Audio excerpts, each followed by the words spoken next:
Hello everyone. So let's wait for a couple of more minutes for everyone to join, and then we can start with the next session of today, which is introduction to RRBot.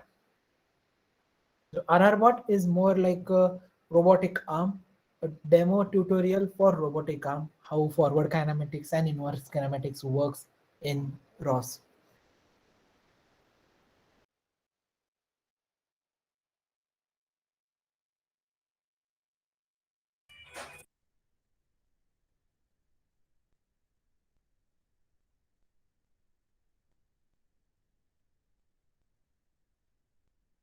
By the time everyone joins, if any one of you has any questions from the previous sessions, they can ask. I'm here to answer them.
Okay, so let's start with the next session, which is about RRBot.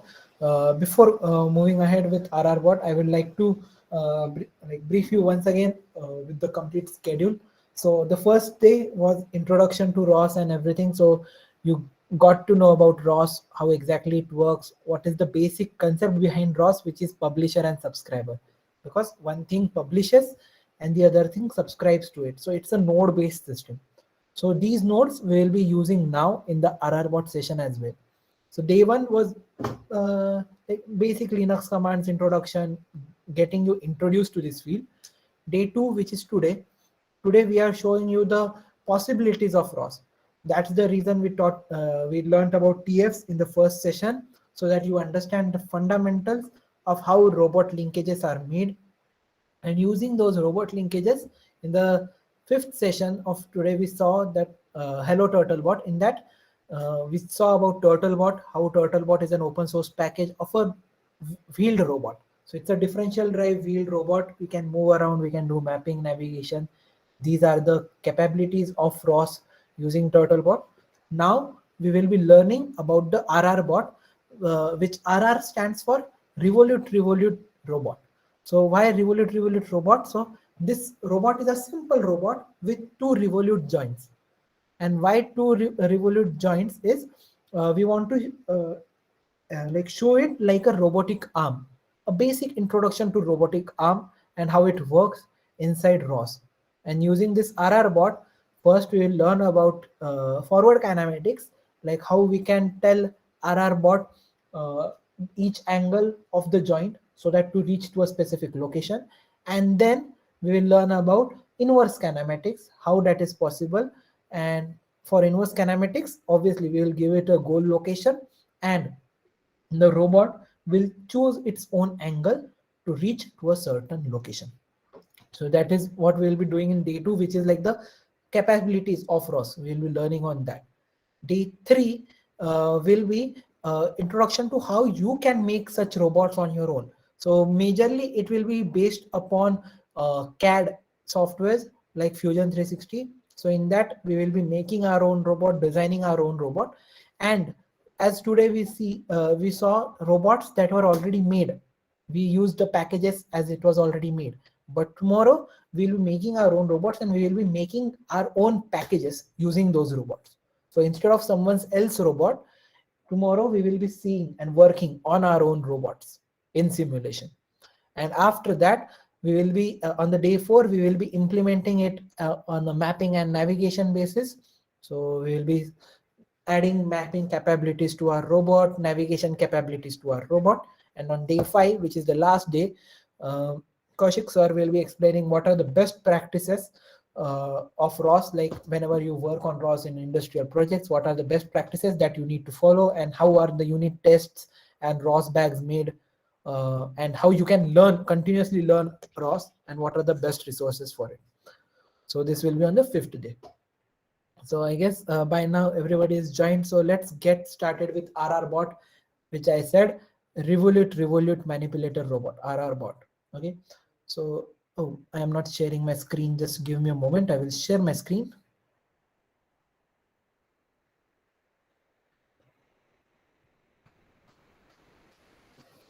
If you have any doubts, any questions, you can raise your hand, or you can directly ask them into the chat box. I will be there to help you out. So like the other packages that we saw today, which was Turtlebot about the TFs, similarly RRBot is also an open source package.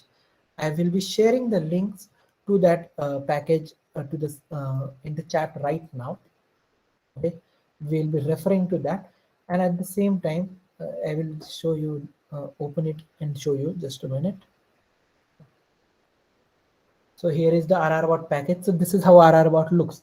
Simple rectangles, and they are connected using Revolute joints. And this is how the robotic arm looks like in a simulator. So why we are using this? Because it's a very basic structure, and it is used to understand the concept and differences between RViz and Gazebo. So this was a major question in the beginning, like what is the difference between RViz and Gazebo. So now we will be understanding it, because if you remember in the morning session, I said RViz you can consider as expectation, versus Gazebo you can consider it like a reality. So let's see how it works. So to do that, first we have to navigate into our SRC folder, which is our package where all our packages are stored, and we have to clone this repository. So let's do this. So I will go to the Catkin workspace SRC using the command cd, which is change directory. And now I will be pasting this command, and I will be downloading it. So this downloads some ROS demos which include RRBot. Now I will type cd dot dot, which will navigate me one folder behind. So right now I was in SRC, now I am in Catkin workspace. And here I will do catkin underscore make. Once I do that, it will build all the new packages that we have included. So if I scroll up, we can see somewhere around here, there should be RRBot as well. Yeah, see RRBot description, RRBot Gazebo, RRBot control. There are a lot of new packages that are being entered, and it is building in this process. So let's wait for it to process. And by the time, let's go to the documentation. So here, first we start with RViz. As we said, always start with your expectations and then come to the reality. So let's see what we are expecting out of it. So if I paste it, what it is doing is, it is launching a ROS launch file from the package RRBot, and the name of the launch file is rrbot.rviz.launch. It's as simple as that. If you want to see this launch file, you can navigate to the SRC folder. Here there should be a Gazebo ROS folder somewhere, ABCD, yeah, Gazebo ROS demos, RRBot. And here RRBot description, launch, rrbot.rviz.launch. So we are launching this file. If I press enter, you can see this is our RR bot. This is a tall robot. One linkage is over here, another linkage is here, and third linkage is here. and we have two joints, one over here and one over here. You can consider this as the shoulder joint and this as an elbow joint. So technically it's a robot arm. Now you can control these things using a GUI which pops up like this. So here you get a slider, and what this slider do is, this slider like tells the angle at which it goes. So let's consider if this is a robot, you can give it something like this, some pose like this, like a handshake pose. But now you may wonder, what are these numbers? So these numbers are technically angles that we are providing to the robot. So if I center it, it's 0, 0. But these angles are not in degrees. These numbers are in radians. Okay. So if you are familiar with the concept of radians, usually pi is considered as 180 degrees. So pi, what is the value of pi? It's 3.14. So if I tell this point to go like 3.14, you see it has rotated 180 degrees. So this was the 0. If I take it forward by 3.14, it has rotated full 180 degree. Now again this is 0. If I get it backward, it will be minus 3.14. So we can go from minus 3.14 to positive 3.14.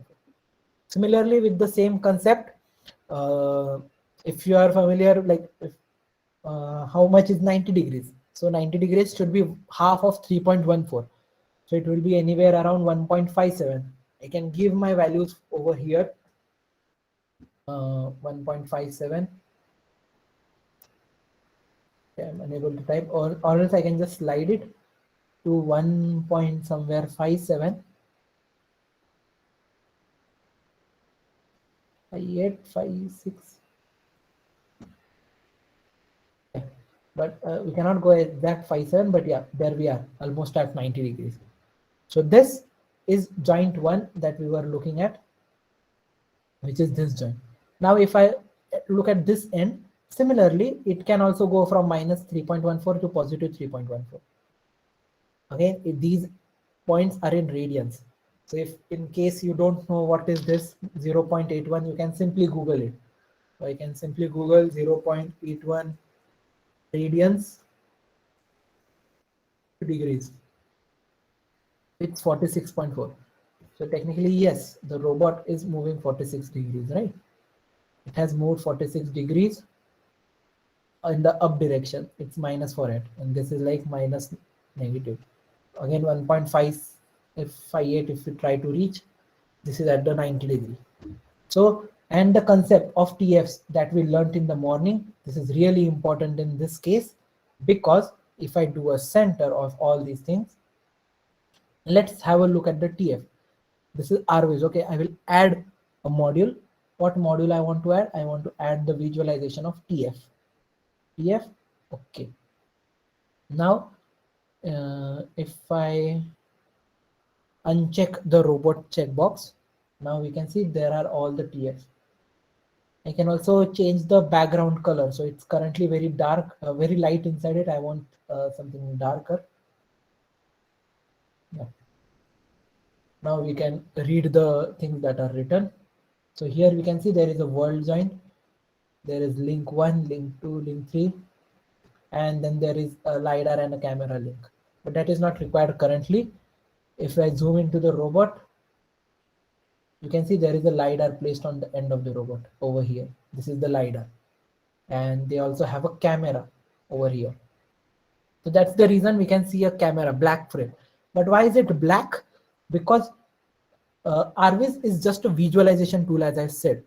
So we do not have anything from which we can get the camera sensor currently. If we had a physical robot like this with us, we could have seen the real camera feed. If we would have simulated this using Gazebo, then we could have seen the camera from the Gazebo. But we have not yet simulated it. We have not. So let's simulate the robot and understand how it works. So now one more thing about the expectations. As I said, technically, if I leave a thing like this in a real world with physics, it shouldn't be like this. Obviously, gravity will act upon it, and due to gravity, what will happen? This will fall down and it will become like this, right? But inside this RViz, I have full control on it. It is not falling because there is no physics acting upon it.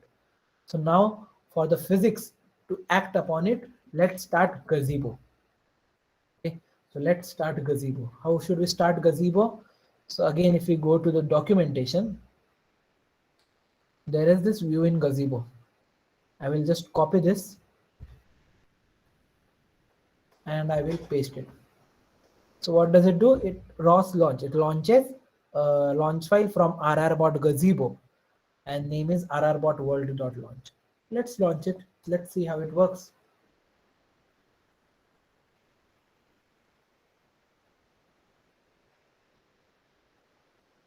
So I have paused the simulation currently. So everything is like in one place.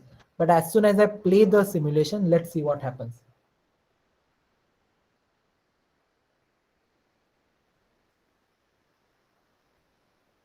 What has happened? So physics has acted on it, and once it loses its balance, it falls to the ground.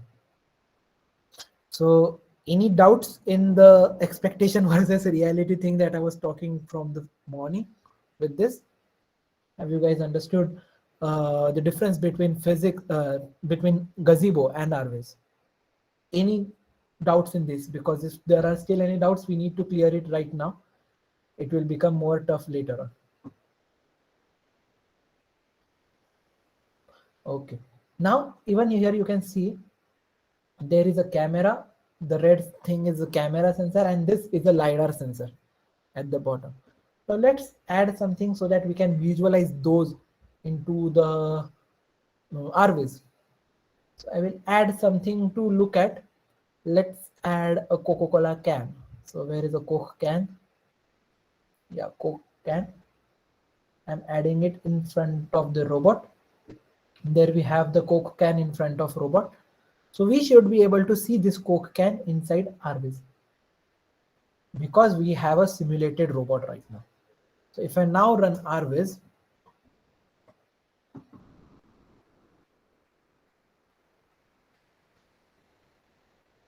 yeah. Can you see the camera now? Now what has happened is this is the feed, live feed from the camera, and at the same time this is just the expectation where the robot wants the this to be, like the linkage of the robot RR bot to be, but it is not exactly over there. Those are all fallen down, but still it is expecting to be at that angle. So how could we make our this thing, our robot reach those things? So for these we need to add controllers. So currently there was nothing stopping out. So even in real robot arms, there are servos used, stepper motors used. Why there are servos and stepper motors used instead of normal DC motors? Because DC motors don't have any kind of feedback, whereas servo motors have some kind of feedback positioning system. We can tell, okay, this is not, if we want to reach at 90 degrees, servo motor can exactly tell that this position is not at all 90 degrees. This is something like this can be 0 degrees, so you need to go to 90 degrees. So it's a continuous feedback loop that is happening. Even when you look at the stepper motors, even then the feedback loop is exactly the same. Like we tell the motor how much you need to move, and this is how it works together in synchronization to so that we get to know like we can achieve a certain position using these robots. So now let's add controllers, like just like a servo or a stepper motor controller, to our robots so that we can achieve that level of accuracy. So just give me a moment. Yeah. So how should we do that? So now if I open up a new terminal, I will zoom into it. If I do ROS topic list,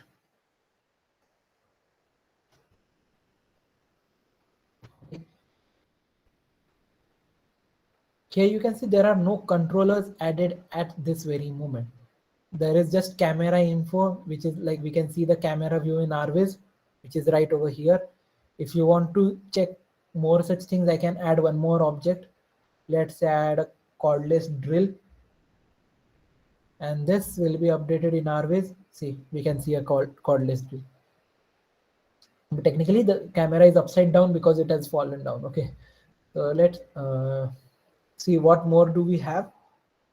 This is just the camera thing, and we also have a LiDAR. So is LiDAR publishing anywhere? Yeah, so our LiDAR is publishing to this topic, RRBot laser scan. So we can look at it. How can we look at it? So let's, there is this laser scan, and we'll check RRBot. Yes, size 0.1, I guess.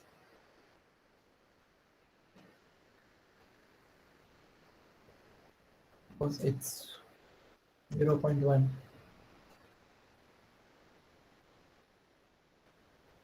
Laser scan is not yet added because I guess it is not publishing anything. Let me just check. I guess the robot is not at a proper position, so it is not publishing anything. If we once solve the robot location problem, then this will be able to see. RRBot laser scan. Okay, it's like infinite. It is unable to check anything. Yeah. Okay, let's solve this position issue first. Then if we have time, we can see the LiDAR things. Yes, coming back to the original issue, if we do a ROS topic list, there is no controllers that are added. So for adding controllers,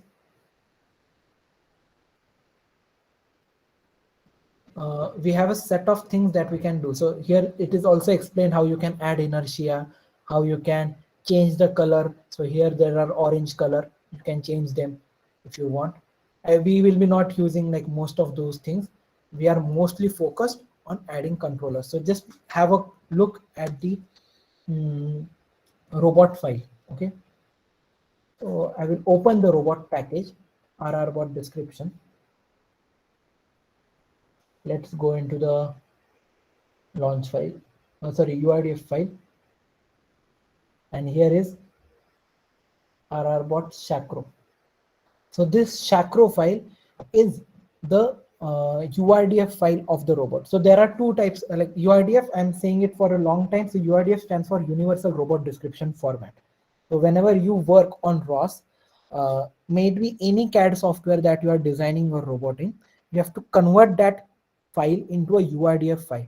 It is used in all companies like ABB, KUKA, and everyone makes UIDF file of their robot. So as the name suggests, Universal Robot Description Format. This format has a description about your robot, like its inertial properties, its mass, then what is the friction, and each and every small thing is described into this UIDF file. And how do we write this UIDF file? So this UIDF file is written in a programming language called as XML. So it's an XML based thing. Okay, so these here are already generated XML files. We will be making our own XML file as well, and it is really easy. In fact, it's an automated process. Most of the things are automated. But if you have a look at it, what is happening is this is the base link. So what should be the base link? So base link is a geometry. The geometry is a box of size, width, height, and height 1. So let's see what is width. So width is 0.1. So it's like the width of the box is 10 centimeters, 0.1 meters. What is the width? Width is again 0.1. So this like x, y, z. So x and y are 0.1, 0.1. Z is the length. So length, like the total height of the robot. So what is height? Height 1, it's 2. So if you see here, oh, I closed it. But if you could remember, I have a photo over here, right? Yes.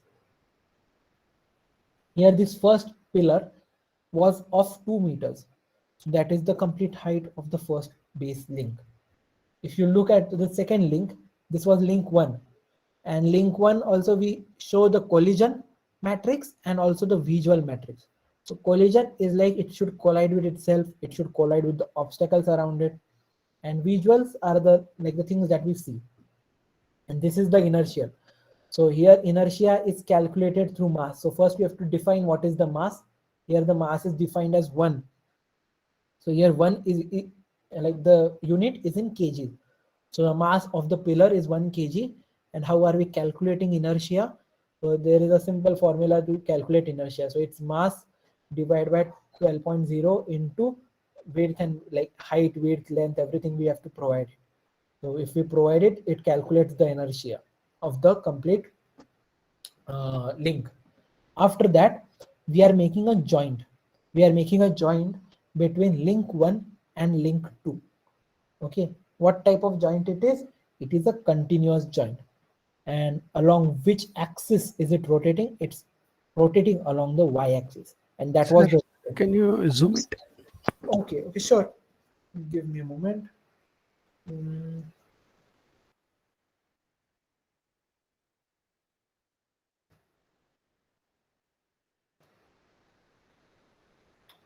Wait a minute.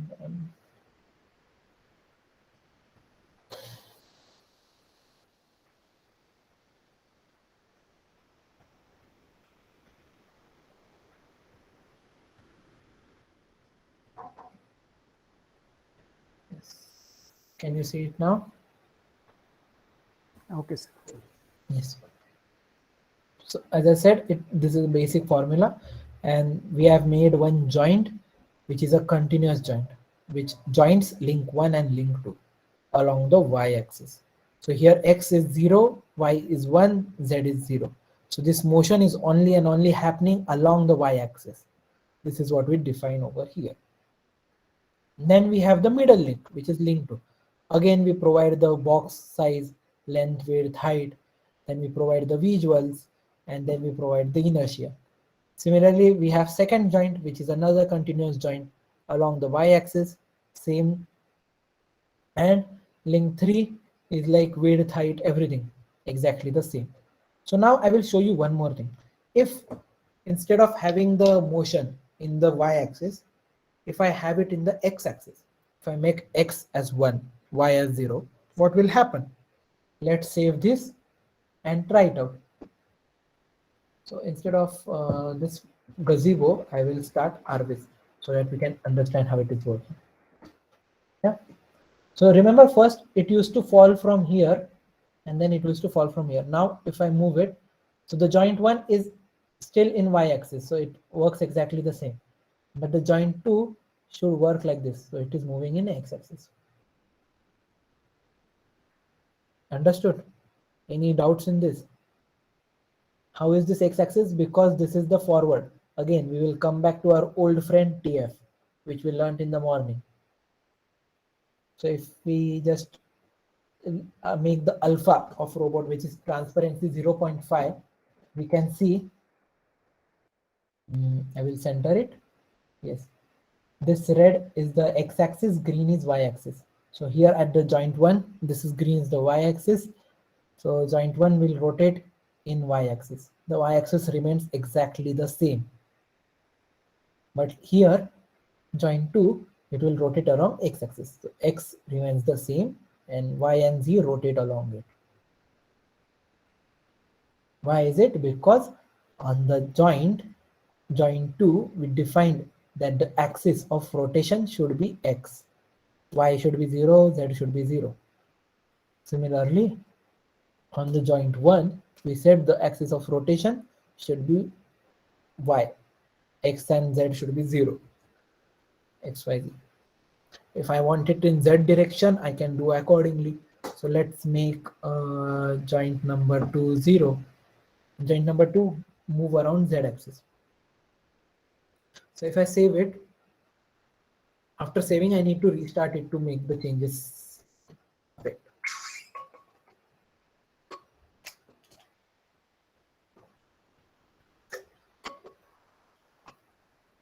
Yeah. So again, we have these robot in space, robot in place. Now joint 1, as defined previously, it is inside. It is by y-axis, but the joint 2 should be in z-axis. So as it is in z-axis, you can see it is rotating. It's at the same place, and z is the up direction. So this is the axis of rotation. Any doubts in this?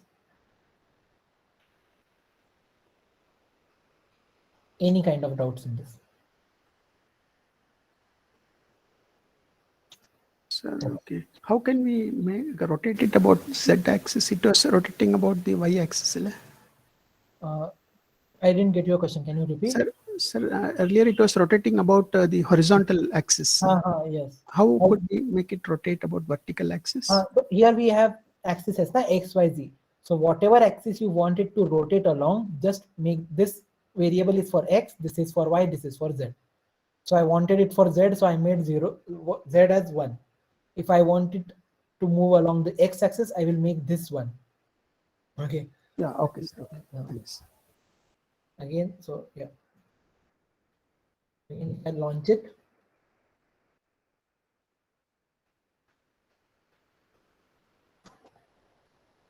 So now, see, it's moving around the x axis. So x is remaining same. I can add the TF,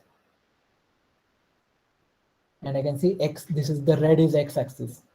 So now x remains the same, everything else is moving. Along the x, it is rotating.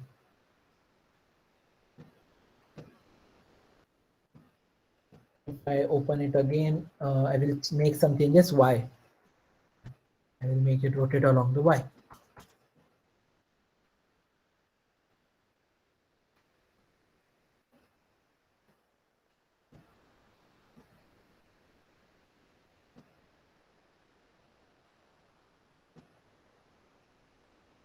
So now it is rotating like this. So again, I will add the TF. So now green is the y-axis. So y-axis remains the same. It is rotating along the y-axis. Any doubts in these? Okay.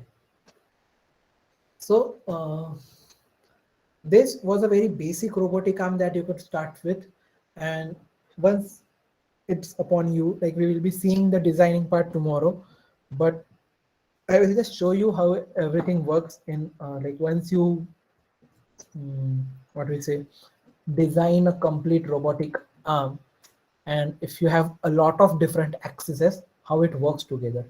So here I have an axis arm. Yeah. Axis arm description, display.launch. You'll learn about making launch files, how everything works tomorrow. But right now, I just want you to understand the concept. So here I have a robot arm. Okay. Now, if I want to see the TFs, all the TFs can be visible like this. I will just reduce the alpha, like transparency of the actual robot. I will make it 0.5, and I will reduce this to 25, or even smaller, 0.1. Better. So here you can see there is a base link at the bottom. So base link remains the same. Then there is base rotate. So here I have a lot of these things, sliders for each and every joint. So now I have control of base. If I want base to rotate 90 degrees towards left hand side, I will just make it move. So here you can see the TF is rotating. Look at the base rotate TF. And if I want to go it to the other side, it's good going like this. The base link TF remains the same, but the upper rotates. Understood? Now this is like in radians. So again, 1.57 is 90 degrees, 1.57 radians, and minus 1.57 radians is minus 90 degrees. In center, if I do it at 0. Now I have this bicep joint over here. So let's try that as well. So shoulder, yes. See, it's moving along the y-axis. So the previous joint, the base joint, was moving along the z-axis, the blue. Base was moving along the z-axis. Shoulder is moving along the y-axis. Now this elbow also rotates along the green, which is the y-axis. And finally the forearm, here over here, forearm rotates along the x-axis, which is the red. So if I move the twisting, see, it is rotating. The whole robot is rotating. And where I am defining all these things, so I'm defining it into the description of the robot. So as I said, URDF, I have a one file inside which I've defined all these things. So I will just scroll down. I will show you where I've defined. Yeah. So here I have said that there is a world joint. What it is between? The world joint is between world and the base link. Okay, it's a fixed joint. So my robot is fixed to the world. Next thing, there is a base joint. What type of joint it is? It is a revolute joint. And along which axis it is rotating? It is rotating along the z axis. So here x is 0, 0, y is 0, 0, 0, 0.0, and z is 1.0. So the base joint is rotating across the z axis, as you can see over here. So that's the reason whenever I rotate base, it's moving along the z axis. So here you can see the blue line over here, it remains the same because it is rotating along the z axis. Again, coming back to over here, the shoulder joint should be moved in y axis. Y axis. So again, coming back here, so shoulder joint, if I move it over here, it's going forward, backward. Now what is happening is, if you look properly, when I move the slider, it is going in negative. Can you see this? Minus 0.45. But it is technically it is moving forward. So why is it happening? It is happening because I gave it here like a minus 1.0, the shoulder joint. If I would have removed minus, if I would have made it 1, then it would have all the degrees that I have shown, it will have been in positive. All the radians that have been shown is in positive.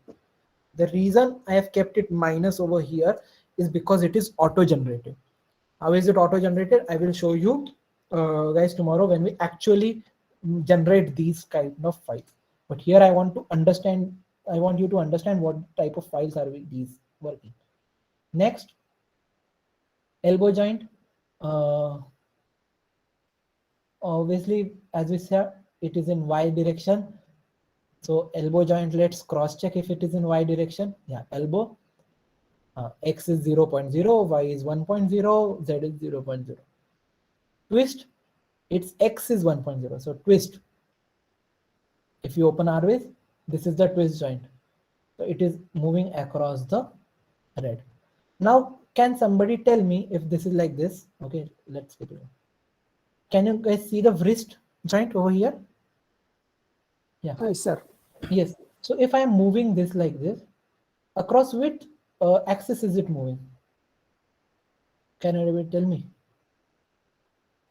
Y axis. Y axis, but it is going Z axis. Y or Z? It appears to be green. Green is Y. It should have been blue for Z axis. Yeah, some people are saying X in the comment. So see, what has happened is technically this joint, which is the flip joint I am doing, this is rotating in Y axis. Why? Because the green color stays stationary. Green is for Y, remember. But then you might think, why is it going sideways? Sideways was for base.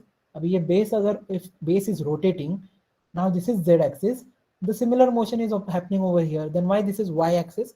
Because of the previous joint. So we have rotated this joint, remember? So technically by default, it was joint something like this. And now if I move this thing, it is going up and down. So technically it is moving in Y direction. But because of the previous joint, it is, okay, sorry. Yeah. Because the previous joint was like this, we thought it. But technically this flick, let's see what is there. Flick. Yeah. Flick is in Y. So if I do center, if I will center all. Yes. And now if I move it, click, see it is in Y direction. So always look at the TF, not at which direction it is moving. Always look at the TF. It will tell you in which direction all these things are. Because if, let's consider if the complete robot is rotated in some or the other way, like if it is like this at the top, if it is like this at the top, now technically this is the front of the robot, this complete red part.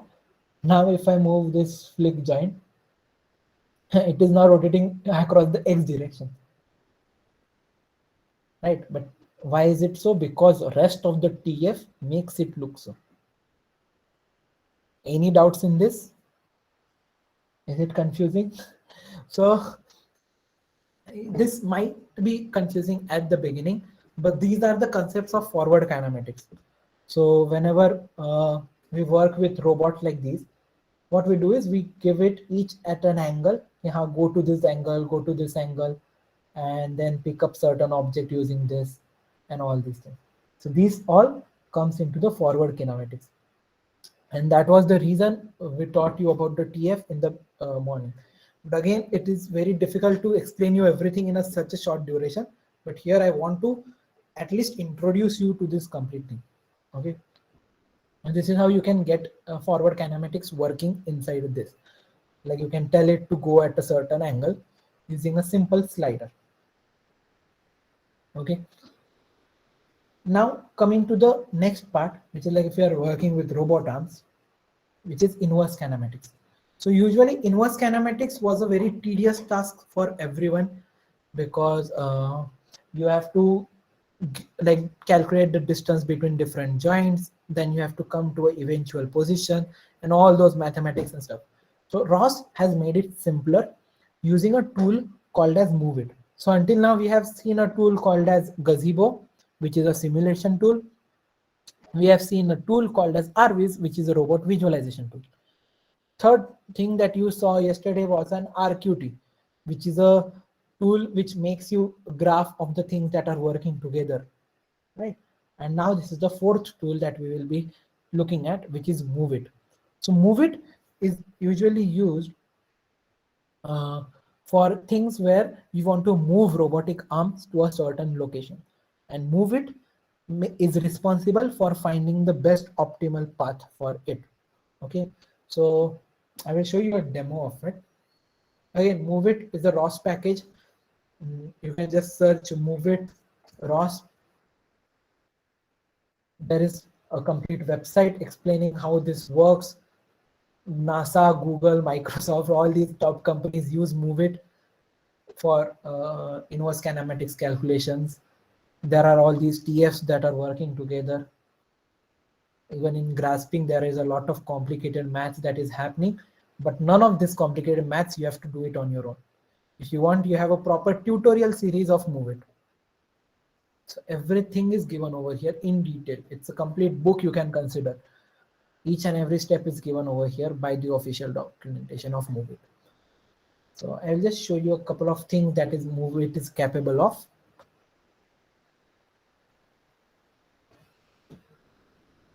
So if I do ROS launch, this is a robot that we made, Axis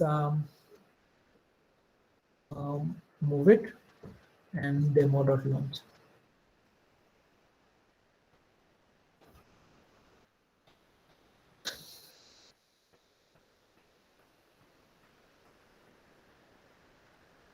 Yeah, so this is the exact robot arm that you saw right now. Now in MoveIt, what happens is you can see a small ball like this. And what is this small ball? This is the endpoint that you want to do. So you can just take it somewhere else. You can see if I move the ball around, there are the joints of the orange color thing are moving. So what is that? It is the it is taking like a inverse kinematics calculation automatically. And if I move this around, the robot actually rotates like this. It is saying, okay, if I want to go over here, I have to move all these joints like this. See how these two joints are working together for this one simple motion. And it is happening real time. There is nothing differently. And if I just plan and execute, this is the actual position of robot arm. It will first plan and then it will execute. So this robot arm, yeah, it has moved over at this point. So if you are asking what kind of algorithms are we using, so it depends upon us. So there are a couple of algorithms that you can use. There is RRT star, There is RRT, RRT Connect, FMT, EST. I haven't got enough time to try it all, but whenever I have been working with industrial robotic ants, RRT star worked the best with me. So I usually use this algorithm. So for each solvation, let's consider I want to move this over here. Okay, let's see how each and every thing plans. So let's see how RRT star plans it. If I just plan, let's see how it moves. Yeah. So it simply goes like this. Let's see some other algorithm. Let's say Stride. Now I will plan it again. So Stride was unable to plan it. It failed. So let's check some other thing. PRM. Yeah, it is planning. Yeah. Again, it is similar to this. But this was a very simple thing. Like you have to go from here to here. But in some cases, there might be some obstacles around the robot which you need to avoid at a real-time basis. So at that time, each and every algorithm performs differently. We'll be seeing that soon. So just hold on. So I will show you one more thing over here. If I just plan and execute, I will tell the robot to go over this position. So now it has moved to this position. Yeah, great. So now usually while working with inverse kinematics, it is really complicated to like get Cartesian movements. So what do I mean by Cartesian movements? Is like going in a straight path. So here you can see if I want this robot to go in a straight path like this, there is a lot of math which is happening in the background. So if you look at this side, the joints are working together in a way so such that the end effector of the robot arm remains the same, but at the same time this rotates in a straight line. Like this axis moves in a straight line. So this, you can see a green arrow. This green arrow is indicating the y-axis. So rest everything remains the same, but along the y-axis you can see the end effector remaining the same. Now if I want to move it in x-axis, again a lot of complicated maths is happening just to keep it straight, just to keep the end effector straight. Why is it needed? So in advanced industrial tasks where you want to keep certain chemicals exactly at a ground level, or if you want to move it along and you don't want it to spill, so at that time your end effector should remain exactly stable, and this is where this comes in. So here you can see I can also move it in z-axis. You see, it's so simple. All the maths, all the rotations of each and every joint is being calculated autonomously. I don't have to do anything. If I just tell it to here, plan and execute, this robot will come over here. Okay, it will take some plan. Yeah, and it's executing. Yeah, it has come. Now if I move, tell it to move over here, plan and execute. Yeah. So this will remain exactly the same and it will go like this. But now, as you see, I will execute it once again. Just look at the motion. It is not straight coming down. It is just going like in a curved motion. It is going. Just have a look once again. Okay. It will come from here like a curved motion. See, it was a curved motion. It wasn't straight. So how can we solve that thing? So I can simply say use Cartesian path. If I click on this use Cartesian path, now if I execute it, you can see it is going straight. So you can see the planning, it is going straight up. It is using the Cartesian path and it rotated like this and it is going up. But going in a Cartesian path requires a lot of math to be done, and that is the reason it took a lot more time to execute the existing repos. See, it is rotated first and then it has moved. If that is not required in your use case scenario, then it's completely okay. You can directly plan and execute it. And at the same time, there is one more interesting thing that we can do with it, which is it doesn't only move in all the axes like this, like in y-axis, in x-axis, it is already moving in z-axis, but at the same time, it can rotate also, and it can keep the object stationary. So let's say,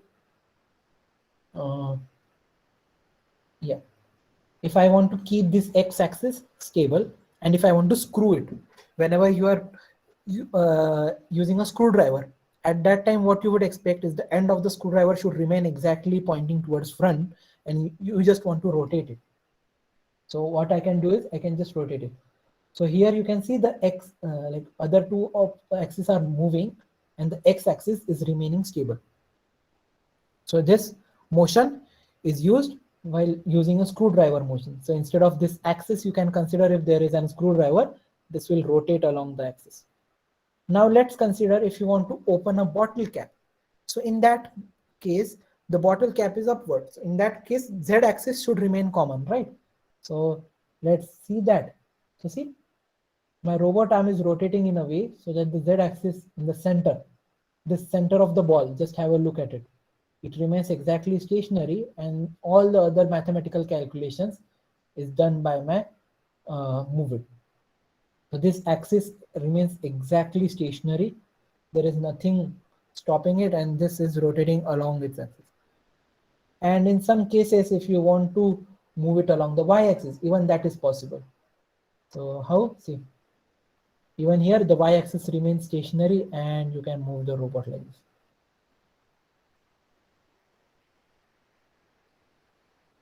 So these kind of robots are used in industrial purposes where you can plan and execute certain paths to achieve certain goals. I can just plan. Once it is planned, it will not see it is showing planning. It took 5 seconds to plan it, and if I say execute, it will execute it. Yeah. See, and due to this wide range of motion, I can just simply pick up this ball. I can tell it go here, pick this, place it over here, something like this. So all these things I can do with hand rotations. But using that, the inverse kinematics is calculated on its own. Any doubts in this? Any questions regarding this?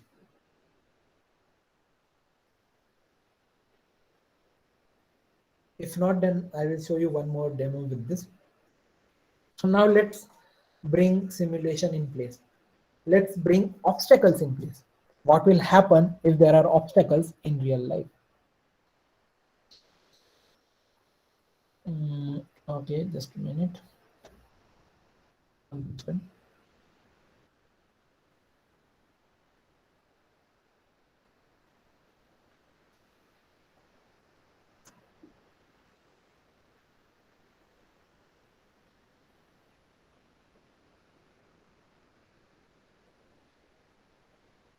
I will do ROS launch. This real sense move it. Demo gazebo.launch. Okay.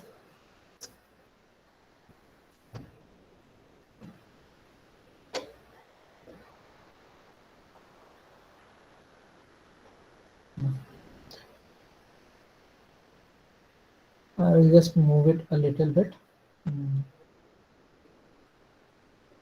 I will take it into ready state and plan and execute.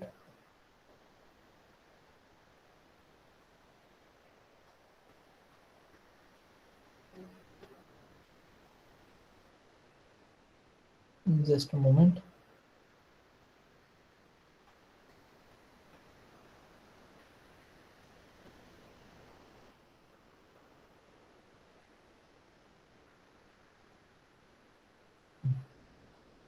There we go.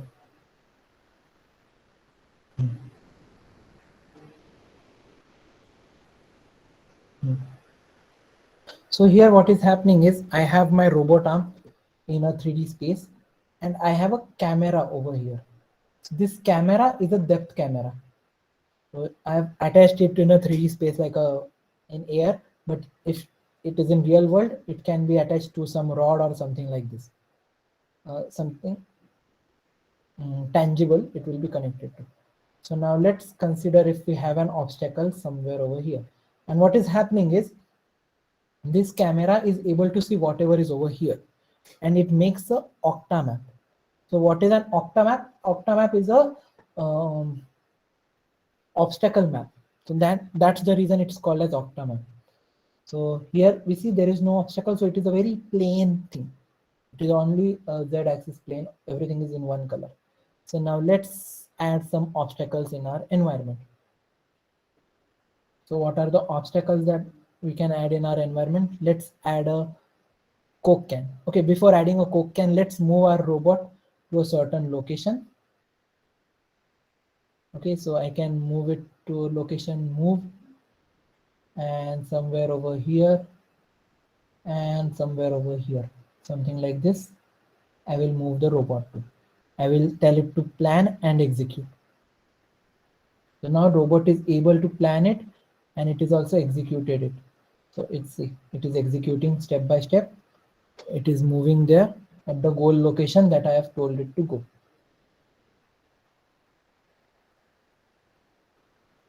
Okay. Yeah. So now our robot is moved to the goal location. Now, if I tell the robot to go sideways like this, technically it should go directly like this. I will just plan it. I'm not telling it to execute.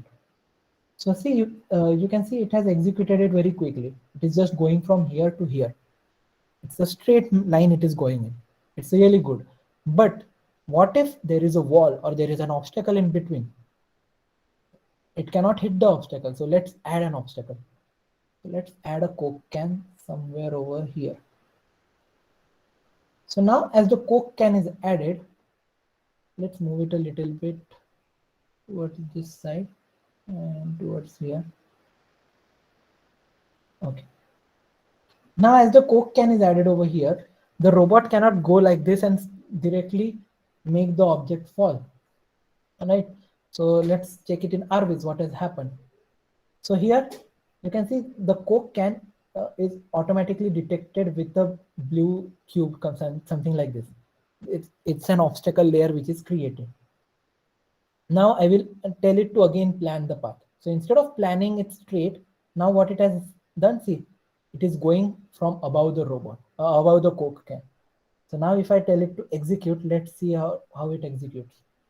See, instead of going and falling the can, it instead avoided it and reached to a specific location. So this kind of cases are used where in industries where are a lot of obstacles around the robot, where there are humans working around, and in those scenarios the robot should not collide with any human. So this capability was not there inside robot farm which were previously sir made. ಇವತ್ತು ಇನ್ಫೋಸಿಸ್ ಬರುತ್ತೆ ಅಂದ್ರ sir Dr. Revana sir, can you mute yourself please?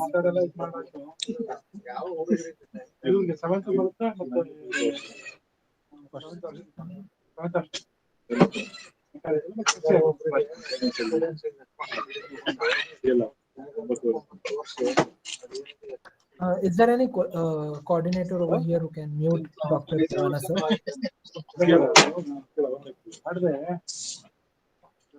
ಏನಪ್ಪ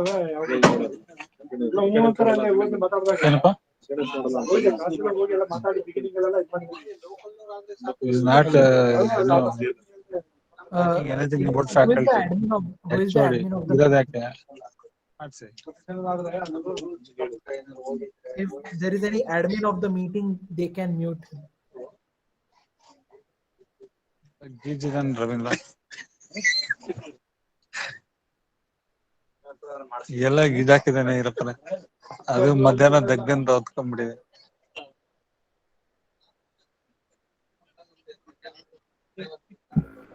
Sir, mute him from the organization side, sir. Yeah, like ಇವತ್ತೇನಪ್ಪ ಇದ್ರಲ್ಲಿ ಕೊರಿಯರಲ್ಲಿ who has the ಬರ್ತದೆ admin rights of the meeting? I don't have those. So if there is any admin like any person from the admin team who can mute them. Please, organizers, please mute him.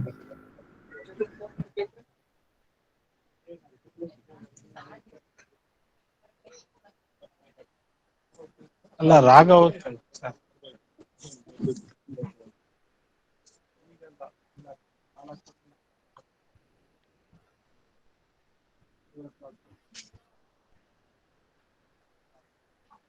Okay, fine. So getting back to this. So now we have understood how it can avoid the obstacles and go to different locations. So even if I tell it to go to this location, it will see the robot turns red, saying that this location is not possible because of an obstacle. So if I move it somewhere over here, yeah, this is possible. So, or somewhere I will bring it to this side, to the front. Yeah, even front is not possible because the robot arm will collide with it. Somewhere here is okay. So I will just plan and execute it. And now let's see how it goes over there. And you can see the end remains exactly the same. So end effector, if you want, you can keep it exactly the same. It won't rotate, it won't twist it. So if you are carrying a cup of water, you can keep it parallel to the ground so that water doesn't fall. Again, if you want to pick up some positions, like pick up some things from the ground, you can make it twist like this.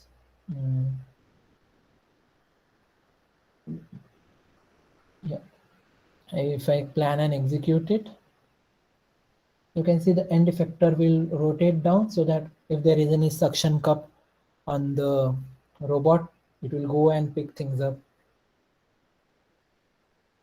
So all these, and you can pick some things and you can place some somewhere else. So this is how it works as a robot arm into ROS. Any doubts in this?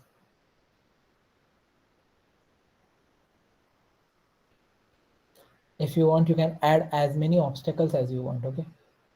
So in some cases, what people do is they add this camera on the robot itself. If it is a big robot arm, then we can do that. We can add this camera on the robot. So this was a small robot kit that we developed for students to learn it. And hence the camera is placed somewhere else.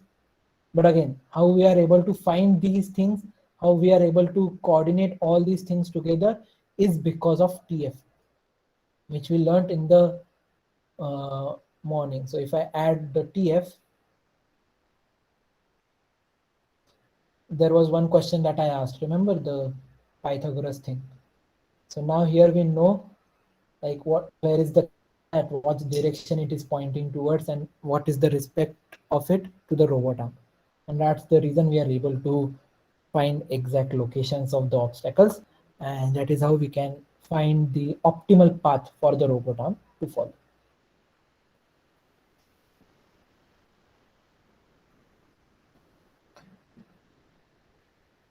If you want to try these things out, I would recommend, just a minute.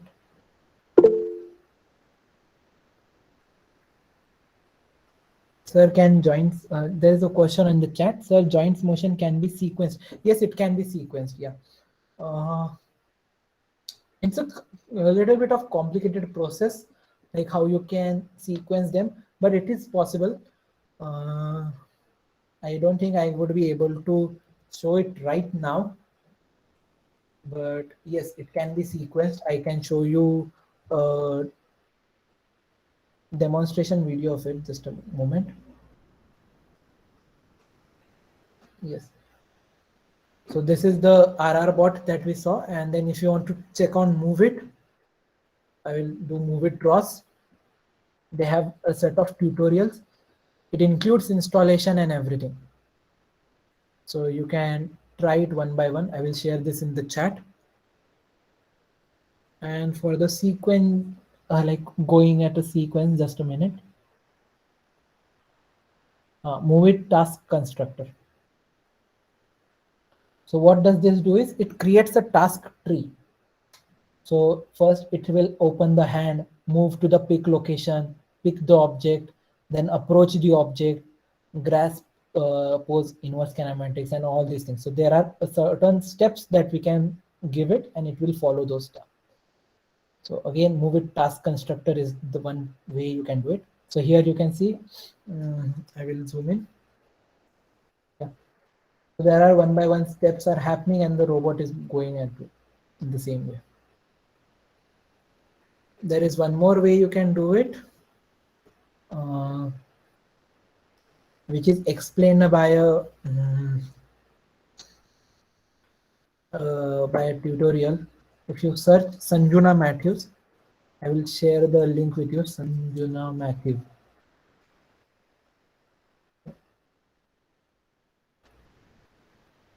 Even in her videos,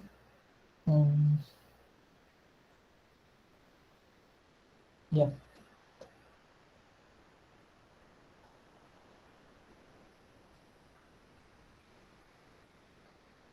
Yeah, so it's like simulation of 6DOF robotic arm move to a point. So for this, she has written her own Python script for it, I guess. Yes. So she's telling each and every point, XYZ point, and like what should be the roll pitch here. You remember we gave it a TF thing we learned in the morning. So the same way here, she is telling the XYZ coordinate and the roll pitch here of the end effector of the robot, and it has to move over there. So here, if you see, once she launches it, the robot arm will first go over here, then it will go over other side.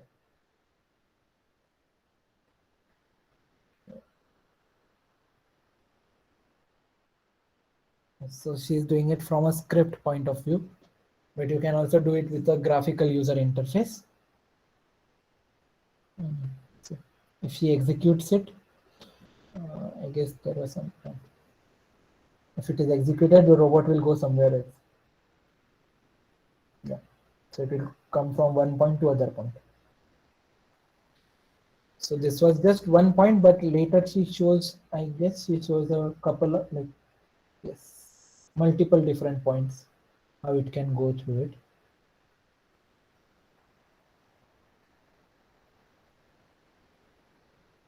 Yeah.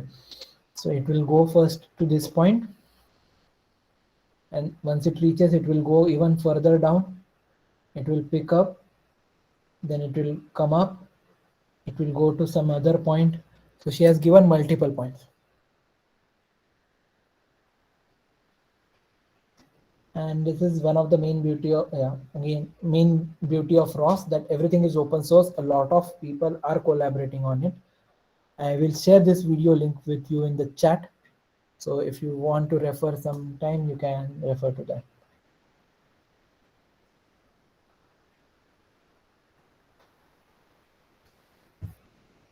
Are there any other questions? If whatever I did with RRBot, it's all given over here in the documentation. Sir, can I ask a question? Yes, sure. Yes, Puneet, sir. Sir, actually, if we talk about some defense application where we need to control from 100 meter or 50 meter, so how we can learn the wireless controlling of these robotics? Means, is there any Yes. special? Yeah, so there are three ways you can do it. Okay. The first method is using radio communication or a telecommunication channel, anything. Okay. In this case, I have seen people using radio waves to control a robot over a long distance. But in ROS, radio waves cannot be used. ROS usually works on a Wi-Fi network. So what I've seen people using is second option to it is make a Wi-Fi router, and like you actually have a Wi-Fi router, but instead of making a router, you make an antenna which can go up to a long distance. So like if you search for DIY Wi-Fi antenna, okay, so there are some ways you can make a long distance Wi-Fi antenna. So these are, I guess, very small ones, but it can give you range of up to 1 to 3 kilometers or even more than that. Okay, or else you can buy also. So 10-kilometer Wi-Fi antenna if you search for it. Yeah. Sir, which one? DY Wi-Fi? DY. DIY. Do it yourself. DIY. Or else you can directly buy these things. So here you can see it's a Wi-Fi antenna that can give up to a very long distance range. Okay, so these are readily available in market. There are some more as well. Yes, these are more such Wi-Fi antenna. These are a little bit costly, but if you get someone who is really good in telecommunication part, so they can build off their own. So it is just metal wire stuck together. So it is possible to make their own Wi-Fi antenna. And what happens is, whatever happens in ROS in a local network, it is just broadcasted to a bigger network. This is second way you can do it. The third way you can do it is having the robot its own Wi-Fi connection. So I have seen people, what they do is you get a Geo spot, Geo hotspot, small box. Geo. Geo hotspot or something like that. Yeah, this thing, Reliance Geo. I don't think what it is called exactly. Geo5, I guess. Geo5. Yes, these are small. Geo5. These are small Wi-Fi routers, so it creates their own hotspot, and you have to add a Geo SIM card into it. Okay, so what I've seen people do is they add the Geo SIM inside that, they connect it to the internet, and now your robot will be connected to this GeoSpy. Now this thing will be connected to a cloud server, and through a cloud server, like no matter where are you in the world, you have to just update some things into your cloud server, and once it is received by this GeoSpot, it will tell your robot. If you want to know more about how did this work is, I don't remember what his name was. His name was Prashant, I guess. Prashant. I will search for ROS drone. Oh, it was Pankaj. Sorry, Pankaj. So Pankaj Mali is the person who made ROS drones, and he used this Geo hotspot on that. So he has some couple of videos on it. You can go through it. So he's controlling drone using ROS, but over a very long distance. So these are autonomous drones that are moving like around 4 to 5 kilometers.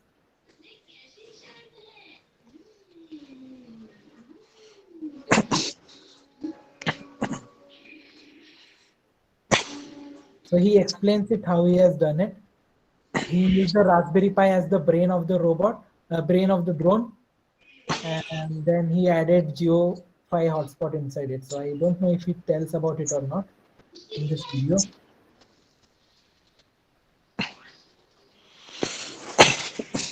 But again, he's able to do mapping, and see, using LiDAR, he can do make a map of the surrounding.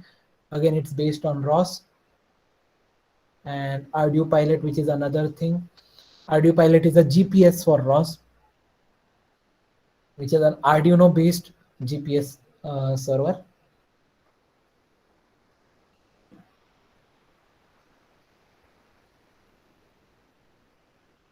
So in his video, he has told exactly how it works, and yeah. So he has used some QR codes for automatic landing and automatic takeoff to the robot. And first he did a simulation, something like this, where he added a drone and the drone was rotating, and then he made it work on a real drone. So just using QR codes, if it shows one QR code to the drone, it will take off, and if he shows the other QR code to the drone, it will land. No one is controlling that drone, it is completely flying autonomously. It's reached the target altitude, so he is showing the QR code to the drone. Now it will land.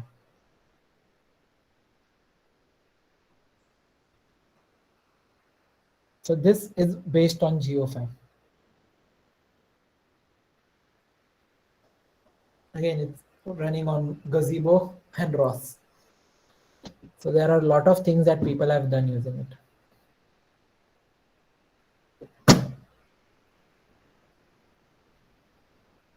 Any other questions? I will put the name of the person whom I referred to right now, Pankaj Mali and Sanjana MAT Matthews.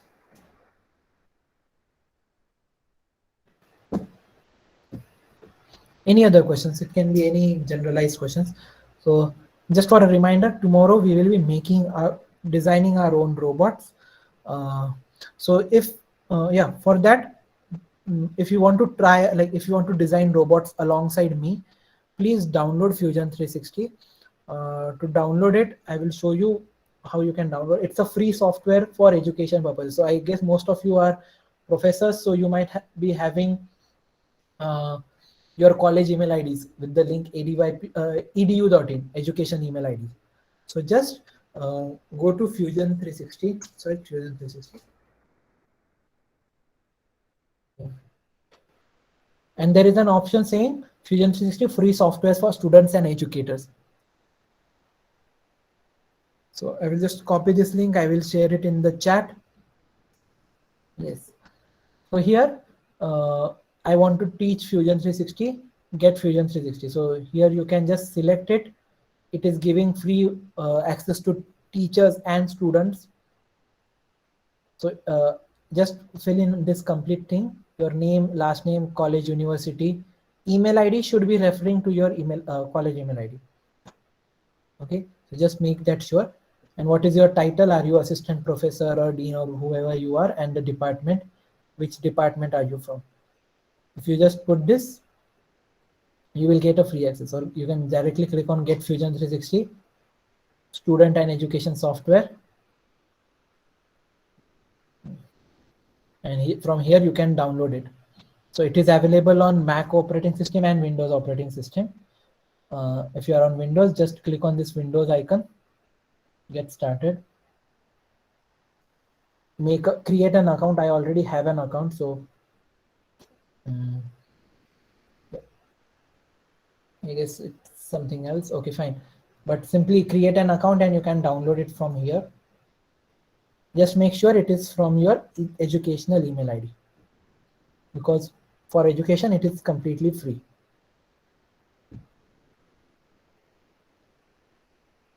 So we will be working on this. If you any one of you has SolidWorks installed, it is also okay. We will I will be showing you how it works on SolidWorks, but I don't have SolidWorks on my end because I don't have SolidWorks license.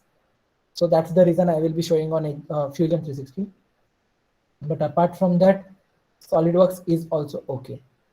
But before the end, we will be converting it into URDF. That is the main thing. So URDF is the Universal Robot Description Format. So no matter which CAD software you use, if you are able to convert it into URDF at the end, then everything is okay.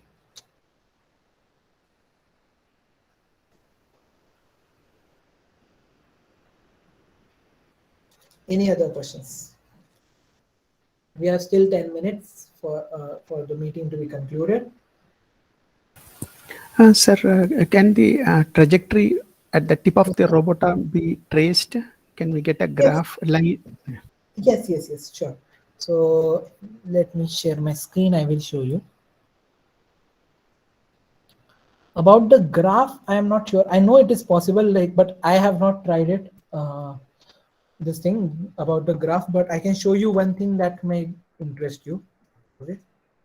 So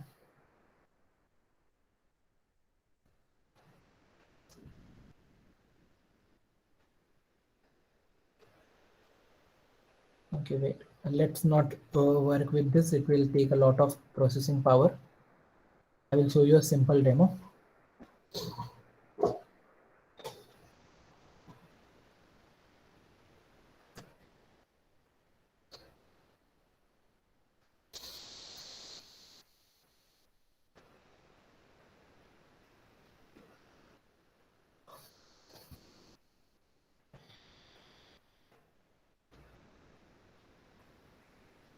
Yes. So let's take an example. This is a robot arm. This is the place it has to go. Okay. And it has reached over there. Now, if I have told it to go over this side, I want a trajectory. I want to trace the trajectory coming from here to here, right?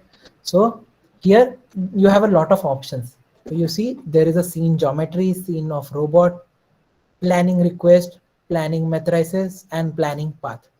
So here we want to show the planning path.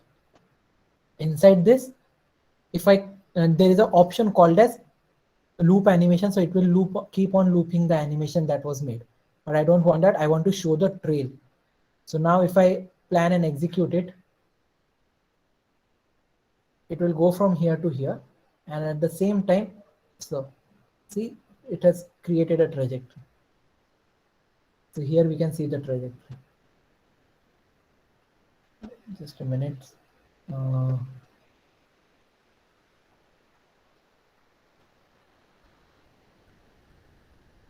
Yeah. Is it visible, Pramod sir?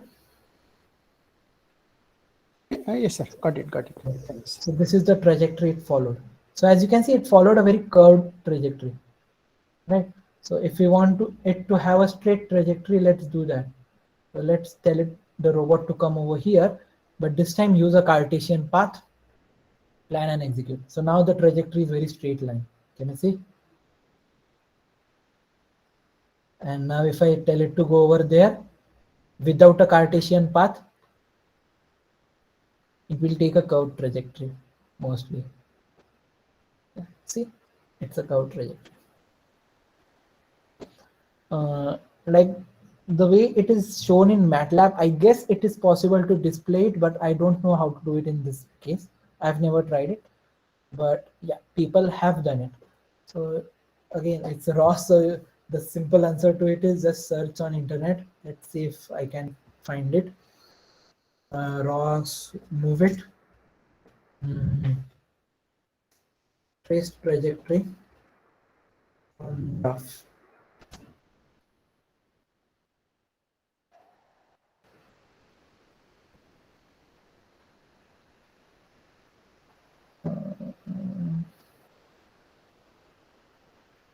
These are some quick start guides, I guess.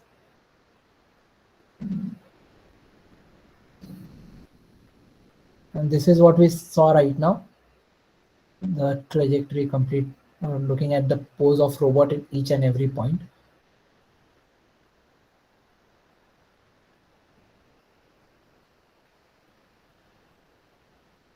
Yeah, there is one way to plot it.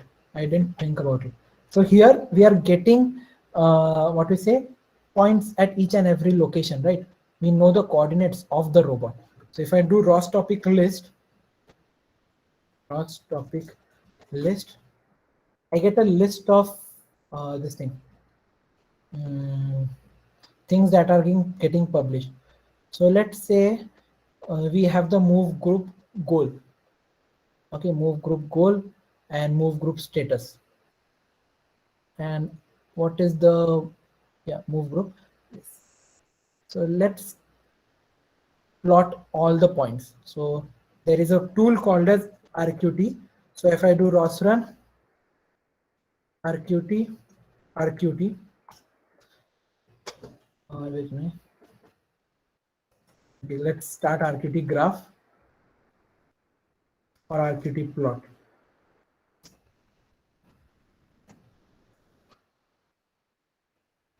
There are a lot of tools, and it is actually very wait a minute, skip loading plugin. Okay, yeah, so this is a graph plotter. Inside this I can tell it which thing I need to plot. So if I need to plot, let's say, move group goal or move group status, yes, copy. This is the topic. I will paste it.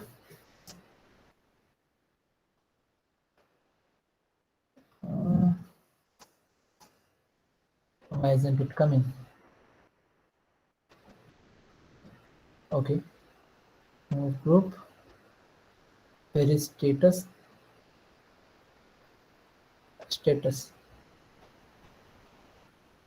I will just have a look what type of it is, what type of message it is. To ROS topic info about this thing. It will give me information. So it is an goal status array. So I will just try echoing it. ROS topic echo. This will give me a sense of information how it is. Okay. So I guess say it is just solution was found and executed. This is not what we want. What else do we have? We have goal, something, anything related to goal.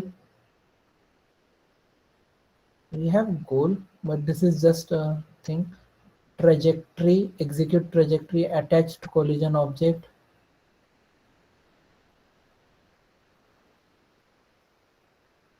We do have TF, right? So in TF, I guess base link to TF, we can print it. Move group goal. Is goal printable? Or even goal is not printable.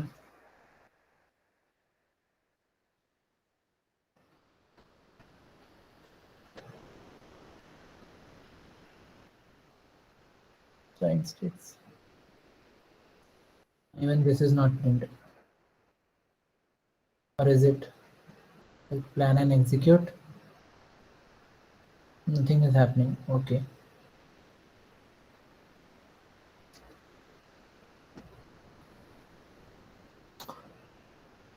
One thing I know, but I don't know if that would help or not, the joint states. So joint states are joint states. Yes, there is some problem in this, but okay, let's echo the joint states. So Ross topics, echo joint states. Yeah, there we go. So now here we are getting angle of each and every joint. So these are in sequence of base, shoulder, elbow, twist, flick, and wrist, all the joints that we showed previously. So now if I give it any location, let's say this is the location, plan and execute. So here you can see once it executes, it these values are moving. So this is how we can get the exact like points, exact angles at which it is going, and using this we can plot, like we can do the TFs, we can get the exact endpoint, or we can also try the thing that we tried in the morning, which is Ross run TF2. Does anyone remember what was it?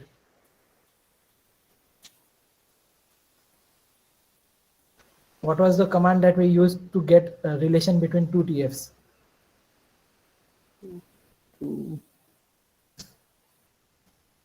Don't recall. It's okay, it's okay. Just a minute. Yeah. And I don't remember exactly what terms was it, because, but still, I can just check through the documentation once. Yeah, this is the documentation that we were following. We can get it. Rosrun TF echo. Yes.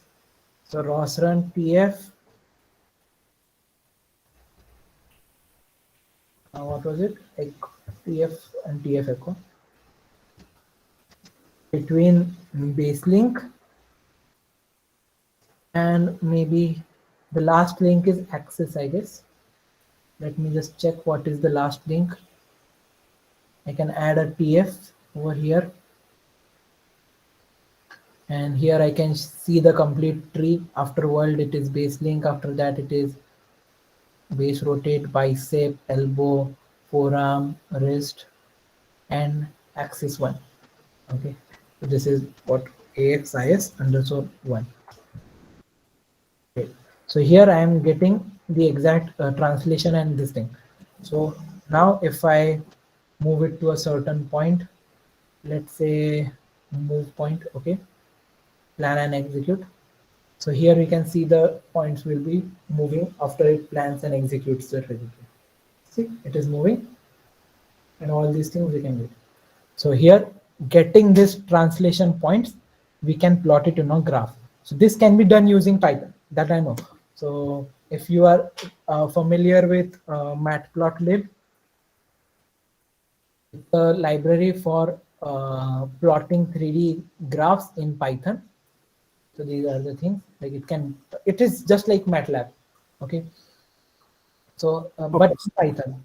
So you can trace the trajectory. So taking to the point of publisher and subscriber, which was taught on first day, we can get the translation points. We can get these points and we can plot it.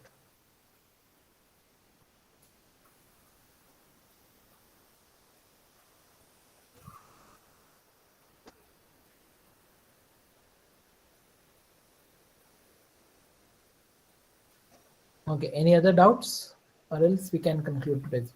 Okay, sir. Thanks.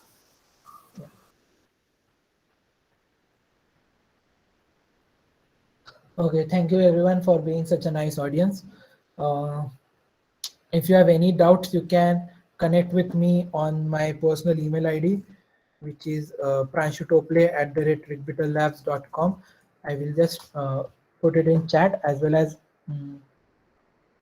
you can connect with me on, like, not only now, but even in future. If you have any doubts regarding ROS, you can just email me. I will be there to help you out. And see you all in tomorrow's session.